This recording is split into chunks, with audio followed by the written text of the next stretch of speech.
મેંદરડા તાલુકાના મીઠાપુર ગામે મધુવંતી નદીમાં અચાનક પૂર આવતા એક ખેડૂત તણાયેલા, જેની આજે લાશ મળી આવી છે। મેંદરડા તાલુકાના મીઠાપુર ગામે કાલે સાંજે વાવાઝોડા સાથે વરસાદ થતા મેંદરડા તાલુકા સહિત અનેક વિસ્તારોમાં ખૂબ મોટા પ્રમાણમાં વરસાદ ખાબક્યો હતો, જેના લીધે મેંદરડા મીઠાપુર મધુવંતી નદીમાં પૂર આવ્યું હતું। ત્યારે મીઠાપુરના રહીશ ખેડૂત હીરાભાઈ સવજીભાઈ કુંભાણી, ઉંમર વર્ષ 55, જે તેમની વાડીએથી મીઠાપુર તેમના ઘર તરફ આવી રહ્યા હતા, તે દરમિયાન મીઠાપુર ગામમાં આવેલ મધુવંતી નદી પર પહોંચતા મધુવંતી નદીમાં અચાનક પૂર આવી જતા મીઠાપુરના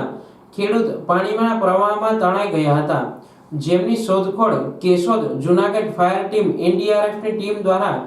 શોધખોળ કરવામાં આવતા આજે બપોરની આસપાસ હીરાભાઈની બોડી મળી હતી, જેને બહાર કાઢી મેંદરડા સિવિલ હોસ્પિટલમાં પીએમ માટે ખસેડવામાં આવી હતી।